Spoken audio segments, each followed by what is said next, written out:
Hello everyone, this is Mohit Srivastava here and welcome you to my official YouTube channel Examzilla. Now in this session we are going to discuss the fundamental of English. Guys, इस session में आपको हम fundamental of English के बारे में बताएंगे और उससे पहले जो बच्चे इस सेशन को देख रहे हैं आप लोगों के लिए चंद लाइनें गए, डिसअपॉइंट बिल्कुल भी मत होइएगा। मोहित सर आपके साथ जुड़े हुए हैं। समझिएगा, जीतने का मजा जब ही है ना गाइज जब लोग तुम्हारे हारने का वेट कर रहे हो। ये लाइन है और कुछ लाइन एक आप लोगों के लिए और गाइज समझिएगा, नहीं सह पाता हूं तो बिखर जाता हूं। मेरे प्यारे बच्चों, नहीं सह पाता हूं तो बिखर जाता हूं, मगर हूं हुनरमंद थोड़ा निखर जाता हूं। गाइज इस सेशन के साथ अब हम पढ़ना स्टार्ट करते हैं। गाइज ये तो मोटिवेशन हो गया, समझिएगा, क्योंकि सिलेक्शन लेना है, अब की बार अंतिम बार होगा गाइज, क्योंकि टाइगर अभी जिंदा है मेरे दोस्त। समझिएगा, लिखा हुआ है फाइंड आउट द सब्जेक्ट। तो मेरे प्यारे बच्चों, सब्जेक्ट क्या होता है समझिएगा। सब्जेक्ट वह होता है जिसके बारे में बात करी जाती है। याद रखिएगा, सब्जेक्ट और डूअर में अंतर होता है मेरे प्यारे बच्चों। सब्जेक्ट जिसके बारे में बात करी जाती है और डूअर जो होता है जो किसी कार्य को करता है। यानी कि subject is a word that is talked about. जिसके बारे में बात करी जाएगी गाइस आप उसे ही क्या कह देंगे, सब्जेक्ट कह देंगे। तो समझिएगा, लिखा हुआ है question, on the top of the hill lives a hermit. तो इस यहां पे जो है हर्मिट के बारे में बात करी जा रही है, हर्मिट के बारे में बात करी जा रही है। तो इट मींस यहां पे सब्जेक्ट कौन सा हो गया मेरे प्यारे बच्चों, सब्जेक्ट कौन सा हो गया, हर्मिट हो गया। तो याद रखिएगा, एक सेंटेंस में सब्जेक्ट और डूअर एक ही हो सकते हैं और एक सेंटेंस में सब्जेक्ट और डूअर अलग भी हो सकते हैं। तो सब्जेक्ट जिसके बारे में बात करी जाए, डूअर जो एक्शन को परफॉर्म करे। डूअर की आवश्यकता कहां पड़ती है मेरे प्यारे बच्चों, डूअर की आवश्यकता पड़ती है आपके एक्टिव पैसिव में। तो ये आप याद रखिएगा, मैं आपको समझाने की कोशिश करता हूं। अगर मैं यहां पे लिखता हूं व्हाट इज सब्जेक्ट, बढ़िया से नोट्स बनाइएगा और समझिएगा बहुत ही प्यार से। Subject is a word, subject is a word that is talked about. यानी कि जिसके बारे में बात करी जाएगी मेरे प्यारे बच्चों आप उसे ही क्या कह देंगे, क्या कह देंगे, सब्जेक्ट कह देंगे। तो यहां पे आपका राइट आंसर क्या हो जाएगा, ये आपका हो जाएगा सब्जेक्ट। तो हर्मिट क्या है आपका, क्योंकि इसके बारे में ही बात करी जा रही है, तो ये क्या है आपका सब्जेक्ट हो गया। अगला क्वेश्चन गाइस देखते हैं, लिखा हुआ है फाइंड आउट द वर्ब। तो आप में इस सेंटेंस को पहचानना है वर्ब क्या है। तो देखिए, मेरे नजरिए से अगर आप समझेंगे तो वर्ब को हमको बहुत ही बेहतरीन तरीके से आपको समझाएंगे। तो समझिएगा, वर्ब की परिभाषा क्या होती है पहले आपको हम ये बता देते हैं। समझिएगा, पहले हिंदी में किसी कार्य का होना या करना पाया जाता है तो आप उसे क्या कहते हैं, वर्ब कहते हैं।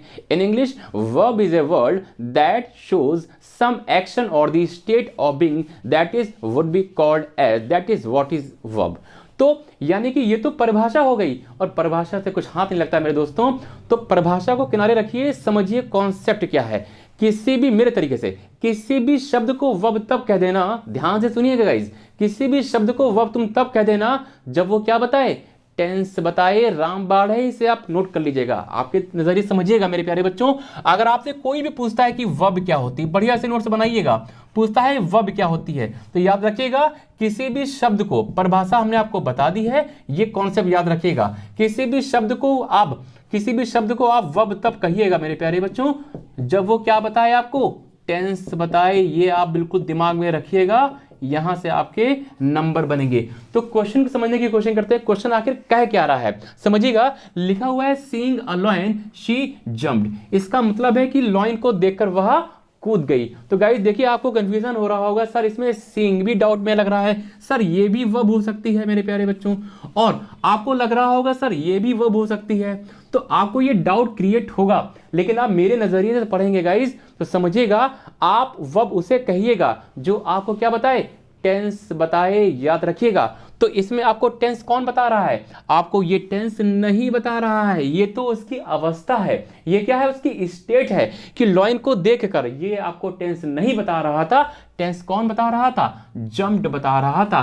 तो यहां पे आपका राइट आंसर बेटा क्या हो गया, जम्प्ड हो गया। तो यहां पे आपका राइट आंसर क्या है, जम्प्ड है। तो वर्ब क्या होती है, जो टेंस बताती है। सब्जेक्ट क्या होता है, जिसके बारे में बात करी जाती है। डूअर क्या होता है, जो किसी एक्शन को करता है। तो आप इन्हें याद रखिएगा। तो अगला क्वेश्चन लिखा हुआ है, समझते हैं, find out the tense name. तो आपको ये आपके एग्जाम में पूछे जाते हैं, तो टेंस का नाम पूछा गया है। देखिए, टेंस को पढ़ाने के लिए तो टाइम चाहिए होता है, लेकिन अगर इन शॉर्ट बात करा जाए तो समझिएगा कि टेंस का अगर आपको नाम बताना है मेरे प्यारे बच्चों, तो टेंस का अगर नाम बताना है सिर्फ और सिर्फ आपको फोकस करना पड़ेगा वर्ब पर। किस पे फोकस करना पड़ेगा? इस वर्ब पे फोकस करना पड़ेगा। तो देखिएगा यहां पे वर्ब कौन सी है, लिखा हुआ है इज। देखिए आपको ये दिक्कत क्रिएट करेगा, प्रॉब्लम क्रिएट करेगा, because this sentence is in passive voice.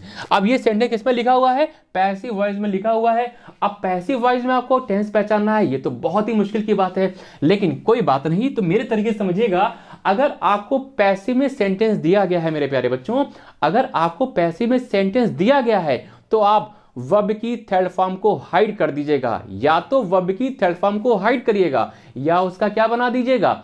Active बना दीजिएगा। तो आप टेंस का पता कर लेंगे। तो देखिएगा यहां पे वर्ब की थर्ड फॉर्म को मैंने अगर हाइड कर दिया तो आपको सिर्फ क्या दिखा? इज दिखा। तो ये टेंस का नामकरण क्या हो गया मेरे प्यारे बच्चों? Present indefinite tense. अगर आप इसका एक्टिव बना के देख लो, तो मैंने एक्टिव क्या बनाया? टॉम, मैंने बनाने की कोशिश करी, टॉम टीचेस इंग्लिश। समझिएगा, टॉम टीचेस इंग्लिश। तो ये जो सेंटेंस लिखा हुआ है मेरे प्यारे बच्चों, ये किस में लिखा हुआ है? ये लिखा हुआ है प्रेजेंट इंडेफिनिट टेंस में।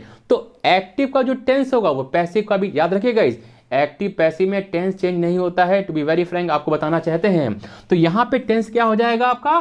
Present indefinite tense. टेंस को कभी भी आपको पहचानना हो तो रामबाण याद रखिएगा, वर्ब पर फोकस करिएगा गाइस। अगला क्वेश्चन आपके सामने आता है, फाइंड आउट द ऑब्जेक्ट। तो यहां पे समझने की कोशिश करते हैं सर ऑब्जेक्ट क्या होता है।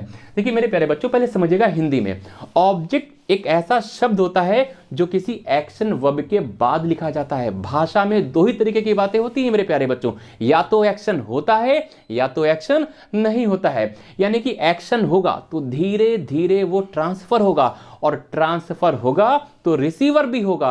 तो उस रिसीवर को आप क्या कह देंगे? ऑब्जेक्ट कह देंगे। सेंटेंस में जो एग्जाम्पल दे रखा है आपके क्वेश्चन में, उससे समझते हैं। देखिएगा लिखा हुआ है टॉम टीचेस इंग्लिश। देखिए गाइस, ये एक्शन वर्ब है कि नहीं? ये क्या है आपकी? एक्शन वर्ब है। टीचर्स क्या है? यहां पे एक्शन हो रहा है, तो ये एक्शन वर्ब है। तो देखिएगा एक्शन हो रहा है, धीरे धीरे ये किस पर ट्रांसफर हो गया बच्चों? ये धीरे धीरे ट्रांसफर हो गया इंग्लिश पर। यानी कि ऐसा शब्द जो एक्शन वर्ब के ठीक बाद लिखा जाए तो आप उसे क्या कह दीजिएगा? ऑब्जेक्ट कह दीजिएगा। अगर मैं डेफिनेशन लिखने की कोशिश करता हूं, अगर आप नोट्स बना रहे हैं तो बना लीजिएगा, क्योंकि अब की बार अंतिम बार याद रखिएगा। अगर लिखने की कोशिश करते हैं, object is a word, object is a word that is written right after an action verb. देखिए मैं इंग्लिश में लिख रहा हूं, लेकिन आपको हिंदी में भी समझाने की पूरी कोशिश कर रहा हूं गाइस। समझ, बाइलिंगुअल कॉन्सेप्ट है, समझिएगा। जो आपका ऑब्जेक्ट होता है मेरे प्यारे बच्चों, ऑब्जेक्ट क्या होता है? ऑब्जेक्ट इज अ वर्ड, यानी कि ऑब्जेक्ट एक ऐसा शब्द होता है जो ठीक एक्शन वर्ब के बाद लिखा जाता है, और एक्शन होगा धीरे धीरे वो ट्रांसफर होगा, और ट्रांसफर होगा उसके बाद रिसीवर प्राप्त करने वाला मौजूद होगा। तो देखिएगा यहां पे समझिएगा, ये एक्शन हुआ और धीरे धीरे ये ट्रांसफर हुआ, और ये रिसीवर महोदय मौजूद हैं, तो इन्होंने इसको क्या कर लिया? रिसीव कर लिया। तो राइट आंसर आपका बेटा ये क्या हो गया? ऑब्जेक्ट हो गया। देखिए आपको अगर इंग्लिश को वाकई में भाषा को अगर समझना है मेरे प्यारे दोस्तों, अगर आपको भाषा को समझना है तो सेंटेंस को ब्रेक करना भी आना चाहिए। देखिए आपको एक टेक्निक बताते हैं। सेंटेंस को जब कभी ब्रेक किया जाता है तो किसके पास जाया जाता है? सबसे पहले। ब्रेक करने का मतलब मेरे प्यारे बच्चों ये होता है कि एक एक शब्द के पास जाना है और उसका पोस्टमार्टम करना है। तो सबसे पहले सेंटेंस को ब्रेक करेंगे, सबसे पहले किसके पास जाएंगे? वर्ब के पास जाएंगे, बिकॉज बिना वर्ब के सेंटेंस फ्रेम नहीं होता है। तो देखिएगा वर्ब क्या होती है, अभी हमने आपको बताया, जो टेंस बताती है। तो ये आपको टेंस बता रहा था। वर्ब के पहले जो कुछ भी लिखा जाता है वो क्या होता है? सब्जेक्ट। जी हाँ दोस्तों, टॉम, यहां पे टॉम के बारे में बात करी जा रही थी, ये सब्जेक्ट भी है, और क्योंकि ये एक्शन को कर रहा है तो मेरे प्यारे बच्चों ये डूअर भी है। मैंने आपको क्या बताया था कि एक सेंटेंस में सब्जेक्ट और डूअर अलग अलग भी हो सकते हैं, और एक सेंटेंस में सब्जेक्ट और डूअर एक ही हो सकते हैं। क्योंकि टॉम के बारे में बात करी जा रही थी, टॉम आपके सब्जेक्ट हो गए, बिकॉज ये एक्शन को कर भी रहे थे, तो ये क्या हो गए? आपके डूअर भी हो गए। तो कंफ्यूज होने की जरूरत नहीं है। तो ये आपका पूरा सब्जेक्ट हो गया, ये आपकी वर्ब हो गई, और ये प्यारे बच्चों क्या हो गया? ऑब्जेक्ट हो गया। उसके अंदर भी बहुत कुछ है, समझिएगा। टर्म पार्ट्स ऑफ स्पीच में मेरे प्यारे बच्चों क्या है? नाउन है। एक व्यक्ति की पहचान उसके नाम से होती है या उसके काम से होती है। नाम में पूछे तो पार्ट्स ऑफ स्पीच बता देना, काम में पूछे तो फंक्शन बता देना मेरे प्यारे बच्चों। तो देखिएगा, टॉम जो है नाम में क्या है, नाउन है। फंक्शन क्या कर रहा है, सब्जेक्ट है। टीचर्स क्या है आपकी, वर्ब है क्योंकि टेंस बता रही थी। इंग्लिश क्या है आपका, नाम में मेरे प्यारे बच्चों ये नाउन है। और ये फंक्शन क्या कर रहा है, ऑब्जेक्ट कर रहा है। तो गाइस आपको शॉर्ट में रिवाइज करना चाहते हैं, समझिएगा क्या होता है सब्जेक्ट, जिसके बारे में बात करी जाती है।